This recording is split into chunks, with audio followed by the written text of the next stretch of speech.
Bonjour et bienvenue dans Café Poulpe, petite émission de présentation de tout ce qui nous intéresse dans le domaine de l'audiovisuel pour vous le faire découvrir, que ce soit film, série ou jeux vidéo. Et comme l'a dit le titre de la vidéo, là, aujourd'hui Mad Max premier du nom.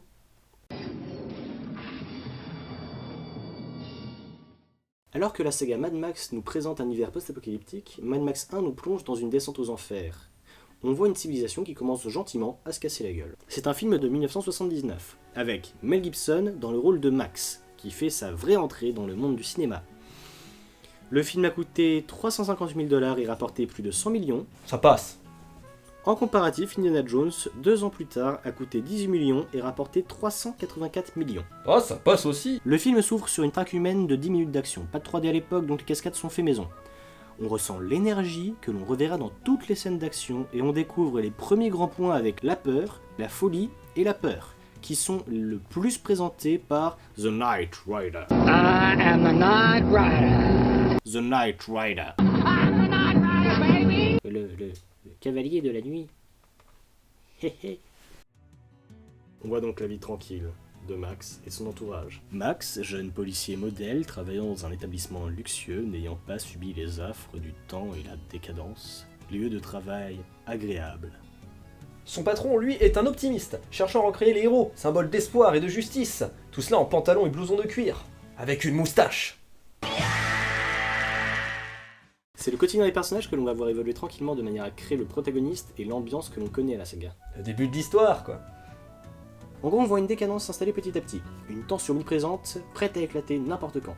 Les personnages gardent un train de vie qui n'est plus vraiment possible, des gangs se forment, et la différence entre le bien et le mal devient de plus en plus douteuse. Max n'est pas un héros, et Max n'est pas un héros. Les bad boys te les collent à la peau. Et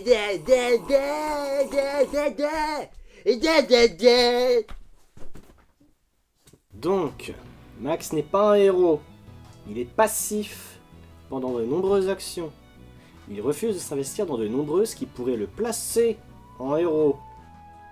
Il n'a qu'une envie, c'est de vivre une vie normale, tranquille et paisible. C'est les événements qui l'obligent à agir. Max ne sera jamais un héros. Il n'hésite pas à être aussi violent que ceux qu'il traque. Il se fait peur lui-même et est inquiet de devenir identique au fou qu'il poursuit dans son métier. Les personnages ont peur. Les gentils, les méchants, les autres, le reste, tout. Sauf Beno. Beno, lui, il est vraiment gentil et content. Sa vie est cool, tout va bien. Le film semble être dans un futur uchronique. Les voitures et le reste n'ont pas beaucoup changé. Mais la médecine, elle, va plutôt bien. Hello, Mrs. Cartman, how are you today? Maintenant qu'on a parlé du film en global, qu'est-ce que c'est les histoires? Les défauts et les qualités, donc. Et donc, je vais commencer par une petite qualité. Son histoire, elle est originale, elle est bien, c'est agréable à voir. Mais des passages prévisibles. En une trentaine d'années, le film n'a pas tant vieilli que ça. Des moments kitsch, quand même. Le film est très bien filmé, très beau. Des scènes en accéléré qui cassent l'ambiance, donnent un très bon rythme, mais sont tellement kitsch que ça en devient gênant. Les cascades sont vraies, elles sont carrément cool, il y a eu des accidents sur le tournage, ils ont été gardés, c'est classe. Personne n'est mort, vous inquiétez pas.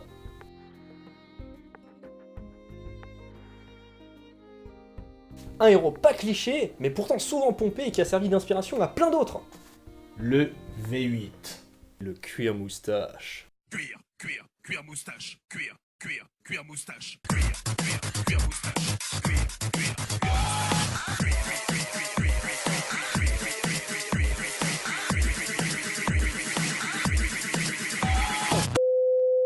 Le charisme des personnages.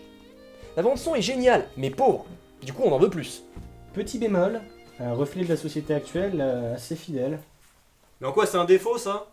Bah, je sais pas, c'est un film qui prépare du post-apo, nous montre une sombre décadence partant lentement vers le néant, comme un petit peu comme ma vie, une tristesse, un désespoir, sans le moindre rayon de soleil pour éclairer tout ça, rien d'autre que l'échéance.